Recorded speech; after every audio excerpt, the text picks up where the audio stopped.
Tom's Guide has been tracking all the latest tech drops from Apple's brand new iPhone 17 and AirPods Pro 3, plus Amazon's upcoming devices and services event, which is actually going on this week. What it all means for Alexa and the smart home and everything you need to know in between. Today, we're joined by our pal Mark Spoonhour. He's global editor in chief at Tom's Guide for more info and all of the news you can use from the world of tech. Mark, thanks as always. Yeah, thanks for having me.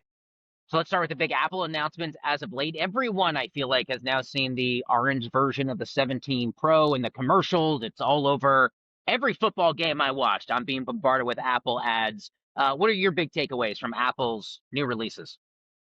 Actually, one of the biggest takeaways is that you don't necessarily need the Pro to have a great experience. Because I think for the first time, you're getting a lot of trickle down Pro features in the regular iPhone 17. So the 120 hertz display that people have been wanting for a long time. You get a sharper 48 megapixel ultra wide camera. The battery life is pretty good. Where you really want the Pro, because a lot of people ask me, which new iPhone should I get? And based on our testing, I would say go for the Pro if you want the longest battery life, especially the iPhone 17 Pro Max, which I have right here. Not in orange, I have it in blue. But yeah, I think that one actually lasted over close to 18 hours in our battery testing, which is really good. So it really depends on what you're looking for. And obviously the other big difference is the zoom, right? So I was actually at the Giants game, this past weekend, and there's actually something to root for a change. And I can zoom up to like 40x on the 17 Pro Max. So closer to 20x for the regular. So again, it comes down to what you want, but I think the 799 iPhone 17, the regular one, is actually quite good. Love to hear that, Mark. So even if you do have nosebleed seats at MetLife Stadium, you can zoom all the way in on the new franchise quarterback, number 6, Jackson Dart. I love that for you and me both. What should we know about the new screen tech for Apple? How does it compare versus other competitors in the ecosystem? And is there anything really notably that jumps out relative to previous Apple models?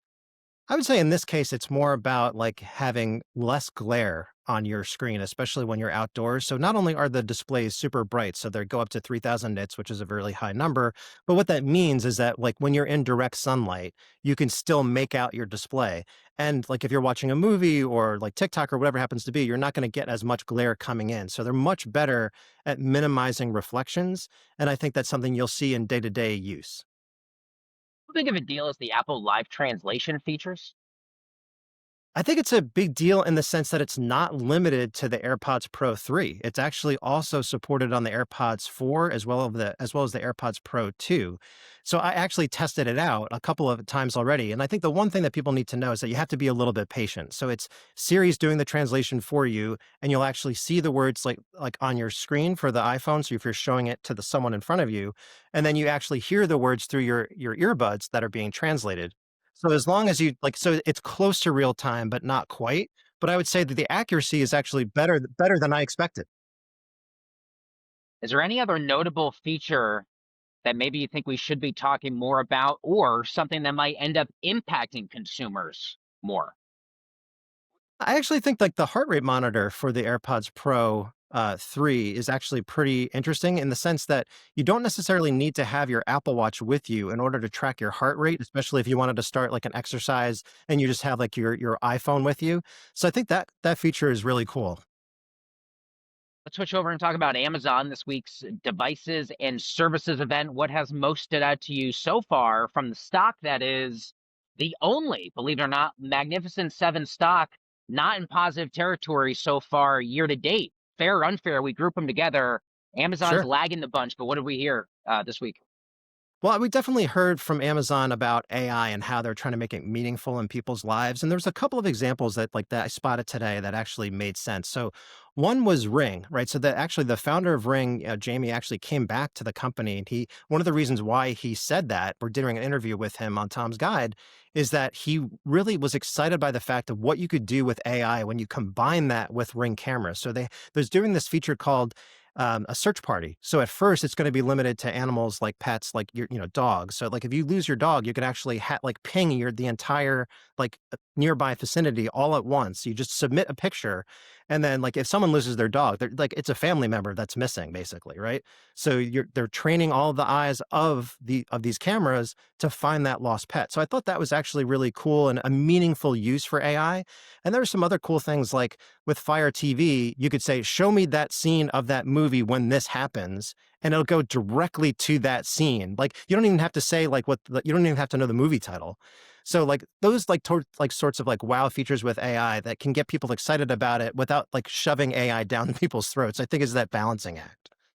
Do you have a sense on the evolution of Amazon's general home strategy? Who does Amazon want to be inside our living rooms and our kitchens of tomorrow? I would say that Alexa Plus in particular is going to play a huge role in that. So one of the things that they threw out today is that people are using Alexa who have access to Alexa Plus, which is right now mostly like just like early adopters because it's in a test phase. People are using it like twice as much overall. They're having much longer conversations, and they want over time they're going to have like Alexa do stuff for you. So it could be like ordering an Uber or food, or just saying, catch me up on what happened at home today, and I'll say like this person came and dropped off a package and that sort of thing. So it's the all these products working better together in the background, I think is what they're aiming for. And I think they're going to get there over time. And I think there was a ton of products announced today. And I think they're trying to get people to upgrade who have had those like Echo speakers for like 6 and 7 years. Yeah, of course. And we've all been there. You got those devices sitting at home, and you're like, it might be time for an upgrade cycle here at some point, which every company wants.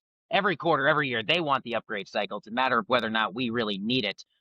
Taking a step back from both Apple and Amazon specifically, Mark, while I have you, what's your sense on where the general kind of gadgetry devices, maybe even smartphone market's headed over the next couple of years? We've been in this rush to inject the hardware with the updated software, shiny AI side of things.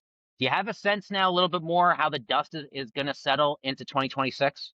Sure. I would say one of the big themes is going to continue to be the combination of AI and AR, especially in glasses. I think what Meta is doing with their Meta display glasses, I think is going to turn some heads. Now, obviously, it's very expensive at $800, but I feel like that is like the next big, potentially the next big category where ideally we'll be using our phones less because we have information right at our fingertips, or in this case, like right within your eye's reach, right? You could just use your peripheral vision, you look at what you need in front of you, and then you're back, into what you were doing. So technology that could potentially make us more present on a day-to-day basis, I see as a potential win. And I think Meta is out in the forefront. And we know that Apple's working on glasses. We know Google is as well, Samsung, et cetera. So it's going to be, I think they're going to have to learn from what Meta does in terms of, okay, so what do consumers want?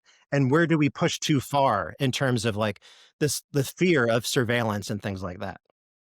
If I wear the Meta glasses at the next Giants game, it could zero in on Jackson Dart and say, that's Jackson Dart, the soon to be NFL Rookie of the Year. At least you and I wish.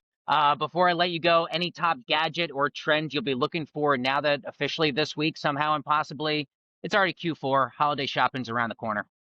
Yeah, I mean, the big theme for us over the next like few weeks or so is going to be mostly deals, right? So we spend all year reviewing all these devices, and now like they're finally on sale and more affordable for the masses. So it officially kicks off with Amazon Big Deal Days, October 7th and 8th, and we're going to be all over that to help people find the best product for the lowest price because obviously the economy is not necessarily getting better for a lot of people. So it's really incumbent upon us to not just like show people the deals, but show them the best deals. So that's what we're going to be focusing on.